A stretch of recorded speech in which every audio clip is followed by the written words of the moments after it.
네, 오늘도 현장에 나온 우리 믿음의 교우들과 또 온라인으로 예배하는 믿음의 교우들에게 동일한 은혜가 있기를 주님의 이름으로 축원합니다.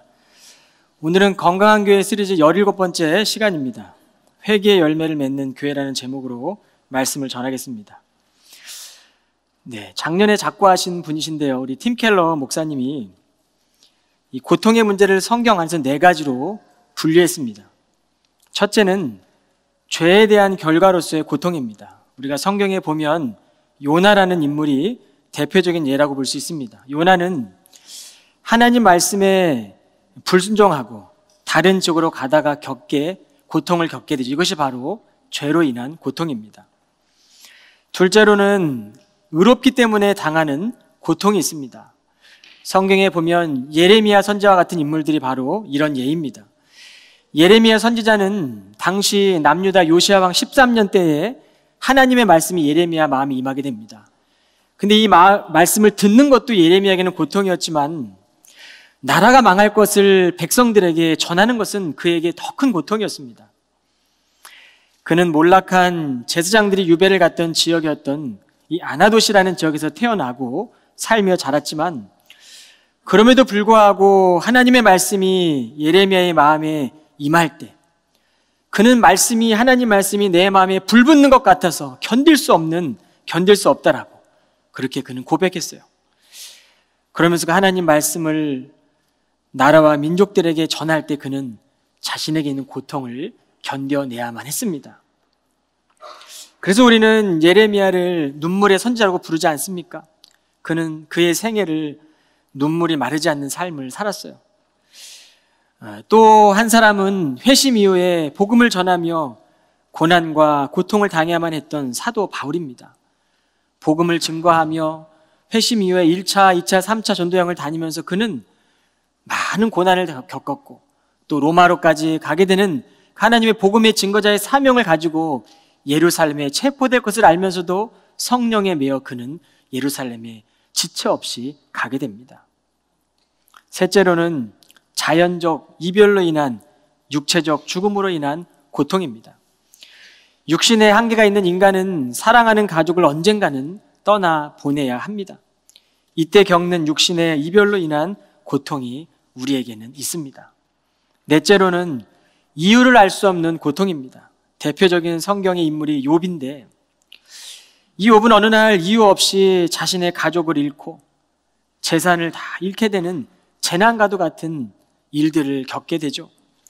주변 친구들도 거의 모든 신학적 논리를 활용해 이 고통의 문제에 대해서 토론합니다. 결국 이 고통의 문제에 대해 욥은 폭풍 속에서 하나님에 의해서 깨닫게 되는데 인간이 고통의 원인에 대해서 다 알 수 없다. 헤아리기 어려운 미지의 영역에서부터 오는 우리가 할 수 없는, 답을 낼 수 없는 고통도 있다는 것을 욥은 깨닫게 됩니다. 오늘 본문에 보면 2가지의 사건이 나옵니다. 첫 번째 사건은 총독 빌라도에게 의한 갈릴리 사람의 살해 사건이고 두 번째 사건은 실로암 망대가 무너져서 18명이 갑자기 죽게 되는 사건입니다. 오늘날도 세계 속에서 갑작스런 재난이나 사고가 나면 또 우리 사회만 봐도 정치적으로 누군가를 타겟으로 정해놓고 자신의 의로움이나 정치적인 목적을 드러내고자 합니다. 서로가 명예훼손으로 법적 다툼으로 가기도 하고 경우에 따라서는 폭력을 행사하며 신체적 상해를 입히는 일들이 사회나 정치 분야 속에서 비일비재하게 일어나고 있어요. 여러분, 이러한 사건과 사고가 끊이지 않는 이유가 무엇이겠습니까? 저는 오늘 3가지로 살펴보고자 합니다. 첫째로 우리는 판단자의 자리에 서지 않아야 합니다. 1절에 보면 이 무렵 예수께서는 희생 제물을 드리려던 갈릴리 사람들이 빌라도에게 학살되었다는 말을 몇몇 사람들에게서 전해 들으셨다. 학자들에 따르면 당시 유월절을 맞이하여 예루살렘에 많은 사람들이 왔겠죠.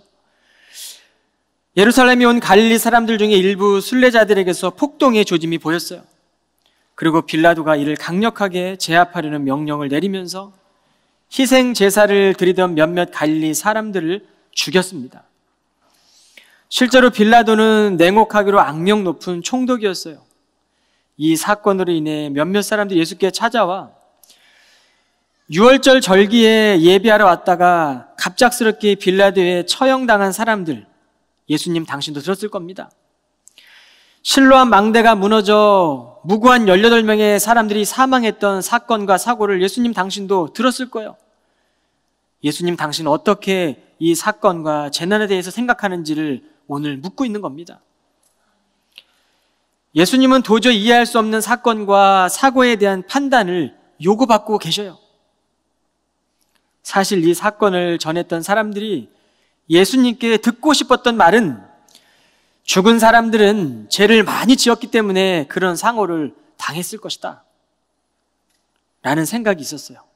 당시 유대인들은 모든 고통의 이유나 고난의 이유를 조상의 죄나 자신의 개인적인 죄 때문이라고 생각하는 사상들이 있었어요.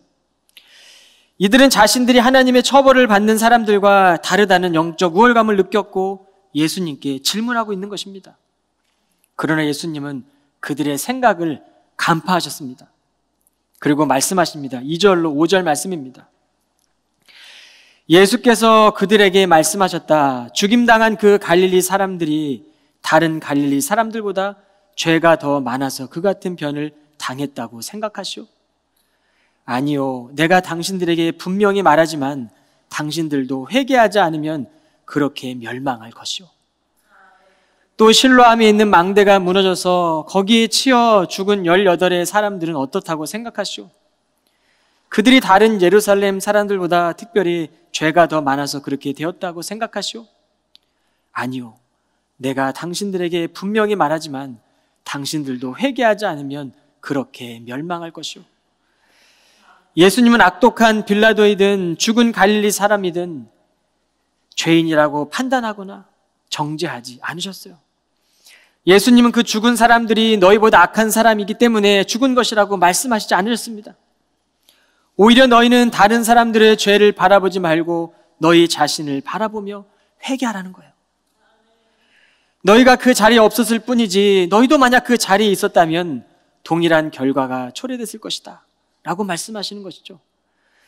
즉 판단을 요구하는 이들에게 너희도 다를 바가 없다 라고 말씀하고 계시는 거예요. 더 나아가 예수님은 너희도 회개하지 않으면 그렇게 멸망할 것이라고 단호하게 분명하게 말씀하고 계십니다.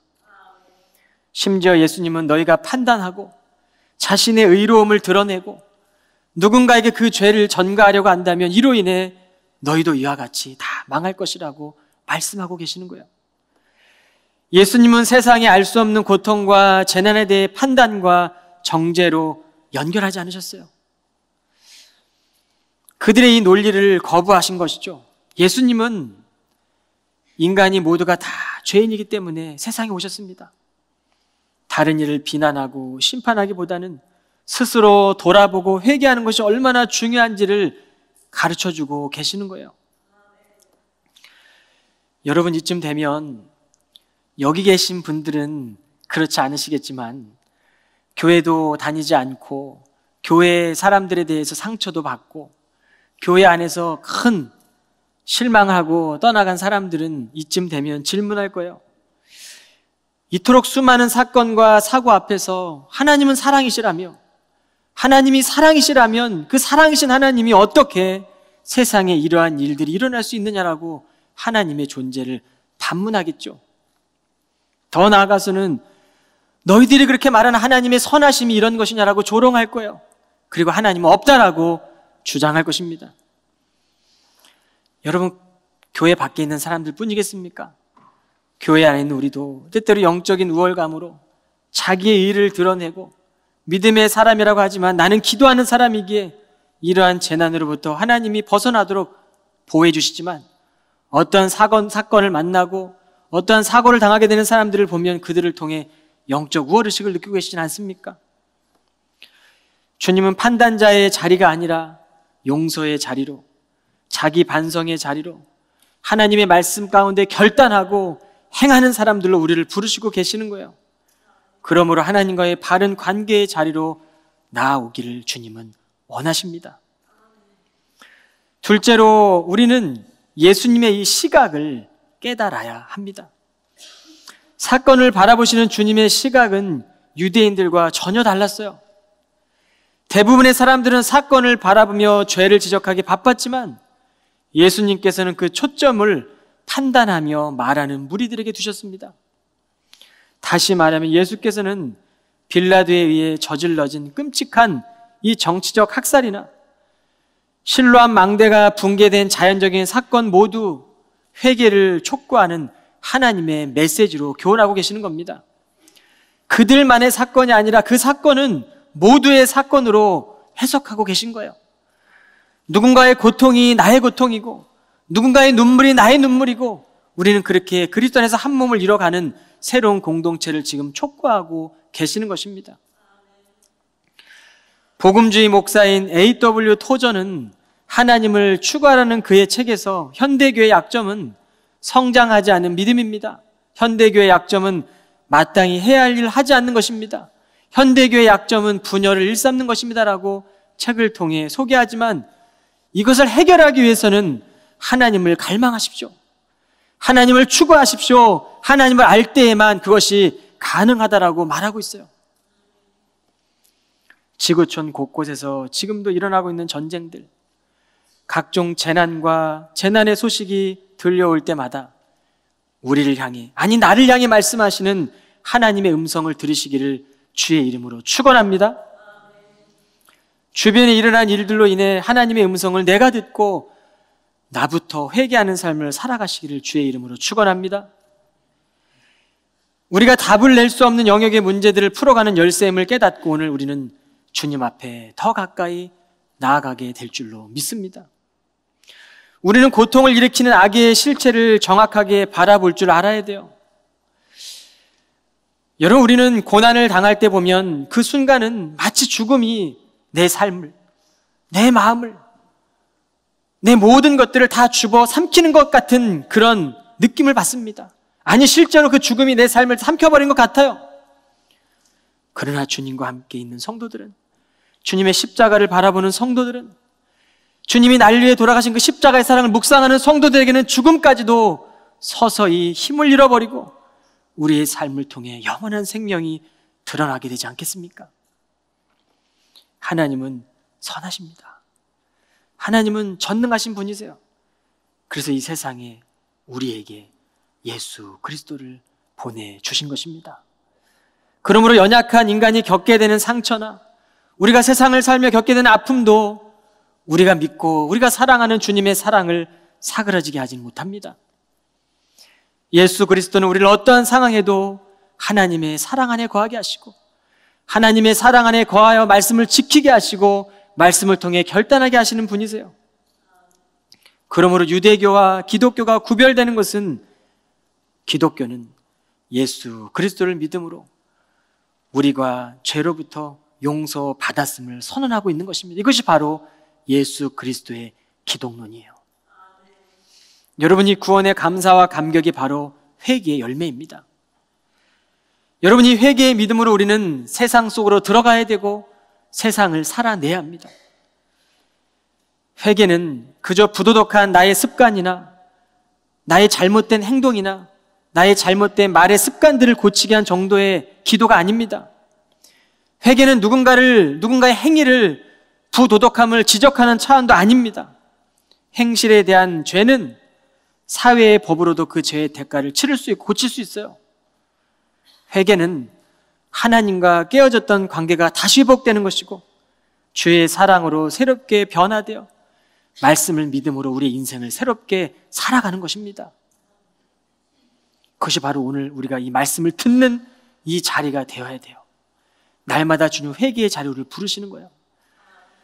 그러므로 믿는 사람들은 날마다 세월이 흐를수록 늙어가는 것이 아니라 믿음 안에 다시 태어나고 성숙해지는 거예요. 날마다 우리의 삶이 새로워지는 것입니다. 그렇게 새로워지다가 어느 날 완전한 그 새로움 앞에 나아가게 되겠죠. 이러한 변화는 예수 그리스도께 우리의 시선을 고정할 때 가능해집니다. 예수님께서는 십자가 위에서 세상이 나를 미워해도 세상이 나를 버린다 해도 난 너를 버리지 않겠다라고 선언하셨어요. 예수님께서는 우리를 하나님의 자녀로 삼으시기 위해서, 우리를 하나님의 자녀로 명예지켜가게 하기 위해서 자신을 하나님께 버림받으셨어요. 주님의 그 사랑의 손이, 그 주님의 뜨거운 사랑이 우리를 죽음에서도 분리할 수 없고, 어떠한 재난과 어떠한 고통과 어떠한 고난에서도 그 하나님의 사랑에서 끊어낼 수 없는 것은 세상에 없습니다. 그렇다면 셋째로 우리에게 주시는 이 회개의 기도는 인생의 기회입니다. 6절로 9절을 읽겠습니다. 예수께서 또 비유로 말씀하셨다. 어떤 사람이 자기 가수원에 무화과나무 한 그루를 심었소. 그 사람은 무화과나무 열매가 맺혔는지 보려고 여러 번 가보았지만 번번이 실망하고 말았소. 그러다가 마침내 그 사람은 가수원 지기에게 말했소. 보시오, 내가 3년 동안이나 이 무화과나무를 참고 기다려왔건만 단 한 개의 무화과도 맺히지 않았소. 그러니 이 무화과나무를 당장 베어버리시오. 무엇 때문에 아까운 땅만 허비하고 있단 말이오. 그러자 가수원 지기가 대답하였소. 주인님, 금년에만 더 그냥 두십시오. 제가 나무 둘레에 고랑을 파고 거름을 듬뿍 주도록 하겠습니다. 그렇게 해서 내년에 무화과가 맺히면 좋고, 만일 그때 가서도 열매가 맺히지 않으면 그때는 미련 없이 베어버리도록 하겠습니다. 여러분, 무화과 나무의 비유에서 3년 동안 무화과 나무를 참고 기다렸던 하나님의 말씀의 구절은 우리에게 오래 참으신 하나님 마음을 알게 해주지 않습니까? 그런데 이 회개의 시간이 무제한적으로 주어지는 것은 아니에요. 3년이라는 한정된 시간이 있으면 우리는 깨달아야 됩니다. 인생의 삶이 영원히 지속되는 것이 아닙니다. 사랑하는 사람과 영원히 함께하는 것도 아니고 우리는 늘 이별하게 되고 사별하게 되고 그걸로 인해 고통을 겪을 수밖에 없는 제한된 피조물들입니다. 회개의 시간도 그렇습니다. 우리에게 이 회개의 시간과 기회의 시간은 영원히 존재하는 것이 아닙니다. 이것을 우리는 깨달아야 합니다. 회개는 인생을 새롭게 살아가도록 하기 위한 하나님의 선물이에요. 여러분이 선물을 누리십시오. 우리는 일생 동안 하나님의 뜻이 무엇인지 주님의 자녀로 살아가며 수많은 선택 앞에서 기도해야 될 것이고 하나님께 집중하는 마음을 지녀야 됩니다. 영적인 도전이 올 때마다, 선택의 순간 앞에 설 때마다 우리의 말은 줄이고 기도하십시오. 그리고 주님의 선택을 구하십시오. 우리의 믿음이 갈수록 성숙해져 갈 것입니다.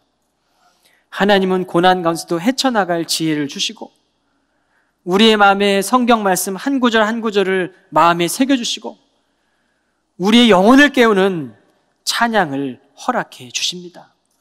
하나님은 지금도 우리 가운데 거하시고 우리 마음 안에 말씀하고 계세요. 가수원 주인이 누구입니까? 과수원 지기는 또 누구입니까? 과수원 주인이 3년 동안 열매가 없어 번번이 실망했으니 시간을 허비하지 말고 베어버리라고 요구했어요. 어떤 의미입니까? 당장 나무를 베어버리라는 이 말씀이 성도인 우리들에게 영적인 긴장감을 불러일으켜야 돼요. 그래야 회개할 수 있습니다. 하지만 과수원 지기는 주인에게 1년만 참아달라고 요청합니다. 1년이라는 시간은 어떤 시간입니까? 과수원 지기는 주인님, 제가 더 신경을 써서 거름 주고 그때에도 만약 열매가 없으면 1년 뒤에는 베어버리자라고 요구해요. 열매를 맺을 기회를 주었고 나름의 노력을 해보았습니다. 과수원 지기는 누구입니까? 저는 이 말씀의 구절에서 예수님의 믿음이 우리의 믿음이 되어야 하고 그리스도의 믿음이 우리의 인생을 그 토대 위에 세워야 함을 강하게 느꼈어요. 우리는 무화과나무가 열매 맺지 못하는 것을 과수원 주인의 탓으로 여길지 모르겠어요. 우리는 어쩌면 과수원 지기의 능력 부족일만 여기고 있지는 모르겠습니다. 아니, 어쩌면 열매가 없는 것은 땅을 만드신 땅이 좋지 않다고 핑계대고 있는 것지도 모르겠습니다. 여러분이 가수원지기의 간청에 모세의 기도가 생각나지 않습니까? 이스라엘 백성들이 우상을 숭배하고 하나님의 심판을 요구받을 때 모세는 하나님 앞에 서서 하나님의 뜻을 돌이키는 기도를 드립니다. 그 기도가 바로 출애굽기 32장 30절로 32절 말씀이에요. 제가 한번 읽겠습니다. 이튿날 모세가 이스라엘 백성들에게 말했다. 여러분이 큰 죄를 지었습니다.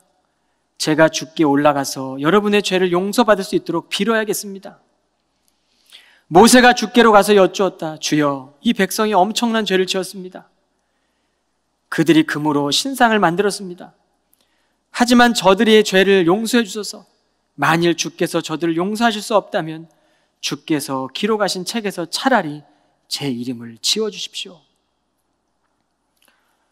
저는 또 한 사람이 생각이 났습니다. 광야에서 외치는 세례 요한입니다.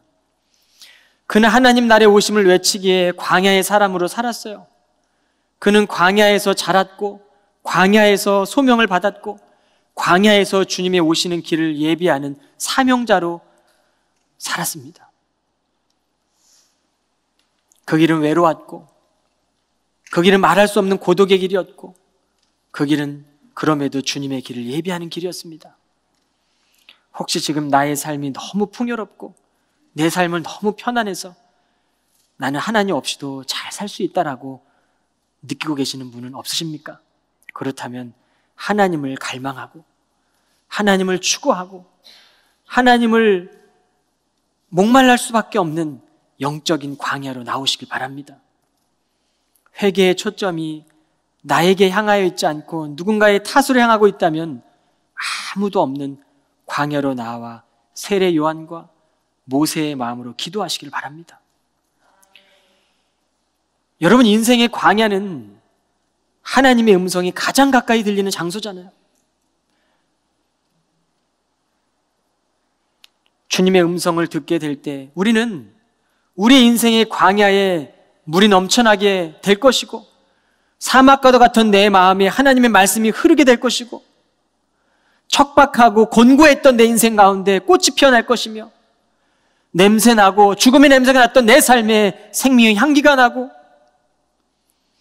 꽃향기가 나게 될 것입니다. 언제나 함께 하시는 주님께서는 바로 저와 여러분을 통해 영혼들이 돌아오도록 회개의 열매를 맺기를 원하세요. 회개의 열매는 나를 포함한 모두를 향한 주님의 간곡한 말씀입니다. 그러므로 진정한 회개의 열매는 쉽게 말할 수 없어요. 쉽게 누군가를 정죄할 수 없습니다. 쉽게 누군가를 판단해서도 안 돼요. 그 여정을 걸어가며 세상의 마음 두기보다 세상 것을 자랑하기보다 하나님께 돌아와서 그 길을 걸어가다 보면 때때로 우리 인생의 광야를 만나기도 하고 좁은 길을 만나기도 하겠지만 돌아서게 하신 하나님의 음성을 깨닫고 하나님과 더 가까이 하는 그런 자리로 나아가게 하시는 것이죠.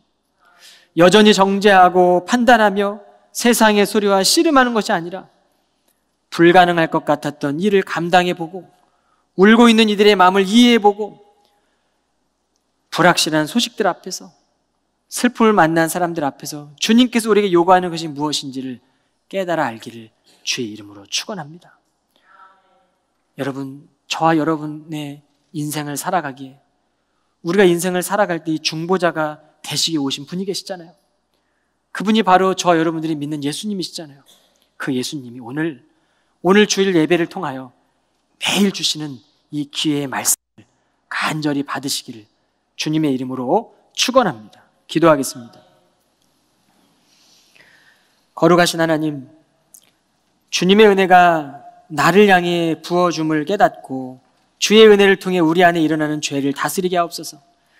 사람들의 인정과 박수를 갈망하는 마음들, 마음의 고집과 죄를 향한 은밀한 마음의 동기의 깊은 곳까지 주님 찾아와 주시고 우리 안에 죄의 실상을 바로 보게 하여 주옵소서. 우리의 죄가 십자가에 못 박혔으나 온전히 죽지 않음을 알게 하시며 주의 은혜를 더 많이 베풀어 주옵소서. 예수 그리스도의 이름으로 기도하옵나이다. 아멘.